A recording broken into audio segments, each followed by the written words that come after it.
ପୂର୍ବପୁରୁଷ ମାନେ କହି ଯାଇଥିବା କିଛି ଗୁରୁତ୍ୱପୂର୍ଣ୍ଣ ଟିପ୍ସ। ନମ୍ବର 1, ପୂଜା ପର୍ବ ଦିନରେ ଛତୁ, ପାଣି କଖାରୁ, ପିତା, କଷା, ଲାଉ, ପୋଇ ଖାଇବା ଉଚିତ ନୁହେଁ, କାରଣ ଏସବୁ ତାମସିକ ଖାଦ୍ୟ। ଏସବୁ ଖାଇଲେ ଶରୀରରେ ନକାରାତ୍ମକ ଶକ୍ତି ବୃଦ୍ଧି ପାଇଥାଏ। ନମ୍ବର 2, ଶୁଦ୍ଧ କ୍ରିୟାରେ ପିନ୍ଧିଥିବା ଲୁଗା ପିନ୍ଧି ଠାକୁର ପୂଜା କରିବା ଉଚିତ ନୁହେଁ, କିନ୍ତୁ ଯେଉଁମାନଙ୍କୁ ଶୁଦ୍ଧ କ୍ରିୟାର ଲୁଗା ଘରକୁ ଦେଇଥାନ୍ତି ସେମାନେ ଏହି ଲୁଗା ପିନ୍ଧି ପୂଜା କରିପାରିବେ। ନମ୍ବର 3, ହନୁମାନଙ୍କୁ ନାରୀମାନେ ସିନ୍ଦୁର ଲଗାଇବା ଉଚିତ ନୁହେଁ, କେବଳ ପୁରୁଷମାନେ ଲଗାଇ ପାରିବେ। ନମ୍ବର 4, ରାତିରେ ଦହି, ଶାଗ, ଭାତ, ମିଠା ଏସବୁ ସେବନ କରନ୍ତୁ ନାହିଁ ଏବଂ ହାଲକା ଖାଦ୍ୟ ଖାଇବା ଉଚିତ।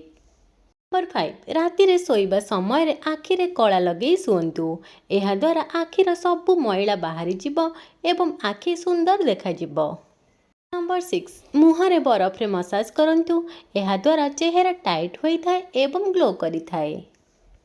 ନମ୍ବର 7, କେଶକୁ ସବୁଦିନ ଧୋଇବା ଦ୍ୱାରା କେଶ ମୂଳ ଦୁର୍ବଳ ହୋଇଯାଏ, କେଶ ଝଡ଼ିଥାଏ। ତେଣୁ ଆପଣମାନେ ସପ୍ତାହକୁ 2 ଥର ହିଁ କେଶ ଧୁଅନ୍ତୁ। ନମ୍ବର 8, ମୁଣ୍ଡ କୁଣ୍ଡେଇ ହେଉଥିଲେ କେଶରେ ଦହି ଲଗାନ୍ତୁ। ଏହାଦ୍ୱାରା କେଶ କୁଣ୍ଡେଇବା ବନ୍ଦ ହୋଇଯାଏ। ନମ୍ବର 6, ମହିଳାମାନଙ୍କର ମୁହଁରେ ହୋଇଥିବା ଚୁଟିକୁ ହଟାଇବା ପାଇଁ ଅଳ୍ପ କ୍ଷୀରରେ ଚିନି ମିଶାଇ ଫୁଟାନ୍ତୁ ଏବଂ ଥଣ୍ଡା ହେବା ପରେ ସେଥିରେ କଫି ପାଉଡର ମିଶାଇ ନିଶ ହୋଇଥିବା ସ୍ଥାନରେ ଲଗାଇଲେ ମୁହଁର ସବୁ କେଶ ହଟିଯାଇଥାଏ। ନମ୍ବର 10, ଶରୀରର ମୋଟାପାକୁ କମ୍ କରିବାକୁ ହେଲେ ଜିରାକୁ ଗୁଣ୍ଡ କରି ଅଧ ଗ୍ଲାସ ଉଷୁମ ପାଣିରେ ଜିରା ପାଉଡର ପକାଇ ସକାଳ ଓ ସନ୍ଧ୍ୟାରେ ପିଅନ୍ତୁ। ଦେଖିବେ ଜଲ୍ଦି ଆପଣଙ୍କର ଓଜନ କମିଯିବ। ଭିଡ଼ିଓଟିର ଆଗକୁ ଯିବା ପୂର୍ବରୁ ଆପଣମାନେ ଓଡ଼ିଶାର କେଉଁ ଗ୍ରାମରୁ ମୋ ଭିଡ଼ିଓ ଦେଖୁଛନ୍ତି ମୋତେ କମେଣ୍ଟ କରି ଜଣାଇବେ। ନମ୍ବର 11, ନାରୀମାନେ ସ୍ନାନ ପରେ ନିଜର ଅଙ୍ଗୁଳିରେ ସିନ୍ଦୁର ପିନ୍ଧନ୍ତୁ ନାହିଁ, କେବଳ ରୂପା କଣ୍ଟା କିମ୍ବା ଝିଙ୍କ କାଠିରେ ସିନ୍ଦୁର ପିନ୍ଧନ୍ତୁ। ସ୍ୱାମୀ ଓ ସ୍ତ୍ରୀଙ୍କ ପାଇଁ ଏହା ବହୁତ ମଙ୍ଗଳ ହୋଇଥାଏ। ନମ୍ବର 12, ଘରେ ବ୍ୟବହୃତ ପାଣି ଟ୍ୟାପ୍ରୁ ପାଣି ବନ୍ଦ ପରେ ଯଦି ପାଣି ଝରିଥାଏ ତାହେଲେ ଏହା ଘର ପାଇଁ ଅମଙ୍ଗଳ ହୋଇଥାଏ। ଏହା ଫଳରେ ଆପଣମାନେ ଯେତେ ରୋଜଗାର କଲେ ମଧ୍ୟ ଏହା ଅଣ୍ଟେ ନାହିଁ, ତେଣୁ ଆପଣମାନେ ଏହା ପ୍ରତି ଧ୍ୟାନ ଦେବେ। ନମ୍ବର 13, ଖରାପ ସ୍ୱପ୍ନ ଦେଖିଲେ ମନ ଦୁଃଖ ନ କରି ନିଦ ଭାଙ୍ଗିଲା ପରେ ବାହାରକୁ ଆସି ଗୋଟିଏ ଘାସକୁ ମୁଣ୍ଡରେ ମାରି ଫୋପାଡ଼ି ଦିଅନ୍ତୁ।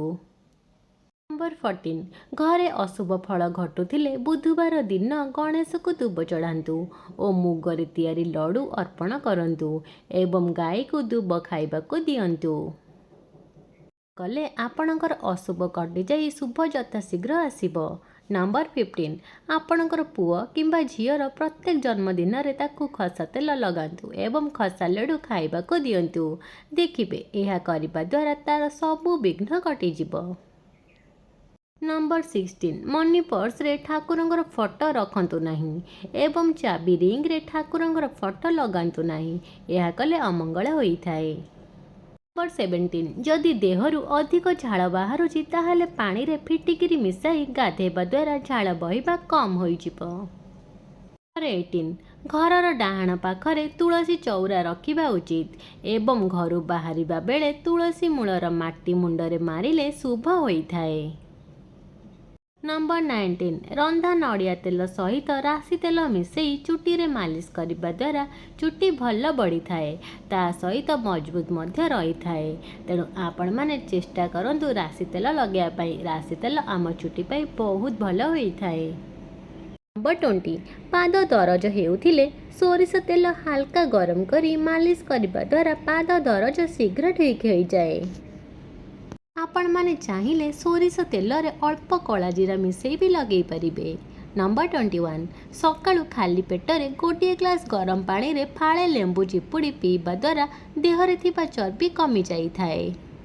ନମ୍ବର 22, ଚାଉଳ ଧୁଆ ପାଣିକୁ ନ ଫୋପାଡ଼ି ସେଥିରେ ଚୁଟି ଧୋଇଲେ ଚୁଟିରେ ଚମକ ଆସିବା ସହିତ ଚୁଟି ଭଲ ବଢ଼ିଥାଏ, ଏହି କଥାକୁ ମନେ ରଖିବେ। ନମ୍ବର 23, ଗ୍ୟାସର ସମସ୍ୟା ରହୁଥିଲେ ଆପଣ ମେଥି ଏବଂ ଜୁଆଣିକୁ ସମାନ ପରିମାଣରେ ଗୁଣ୍ଡ କରି ସେହି ଗୁଣ୍ଡ ଅଧ ଚାମଚ ସହିତ 1 ଗ୍ଲାସ ପାଣିରେ ପିଅନ୍ତୁ।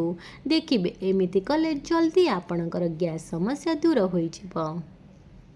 ନମ୍ବର 24, କେଶ ଯଦି ବର୍ଷାରେ ଓଦା ହୋଇଯାଏ ତେବେ କେଶକୁ ଭଲ ଭାବରେ ସଫା କରିଦିଅନ୍ତୁ, ନଚେତ୍ କେଶ ଅଧିକ ଝଡ଼ିଥାଏ।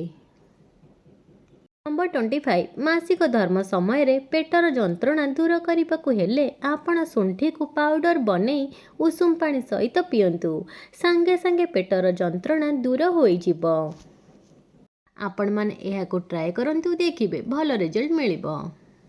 नंबर 26 चुटी रे अधिक अड़ुआ रही आपण पानी रे अल्प लेंबू रस लगे चुटी कुंडातु देखिबे सहजरे चुटीर अड़ुआ दूर होई जिवो।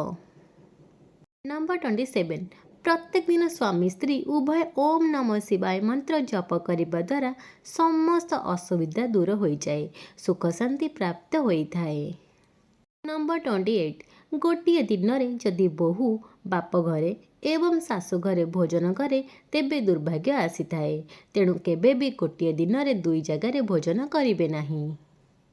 नंबर 29 जदि आपण कौनसी गंभीर रोग पीड़ित अछंती ताहाले प्रत्येक दिन हलदी तिलक लगांतु एभली करबा द्वारा आपण धीरे धीरे बीमारी मुक्ति पाई परिबे। नंबर 30 विवाह योग्य युवक युवतींकर जदि विवाह होई पारु न थाए तेबे तांको सोईबा घरर रंग हल्का गोलापी किंबा हल्का हलदिया करबा द्वारा मंगलकारी होई थाए। आपण मानक जदि मो भिडियोटी भल लगु थाए ताहाले लाइक कमेंट आ शेयर करिया को जमा भी भूलिबेनी। आ जदि आपण माने मो चैनल को नुआ करी आसी जंती ताहाले गोटे सब्सक्राइब निहाती करि देबे। जय जगन्नाथ।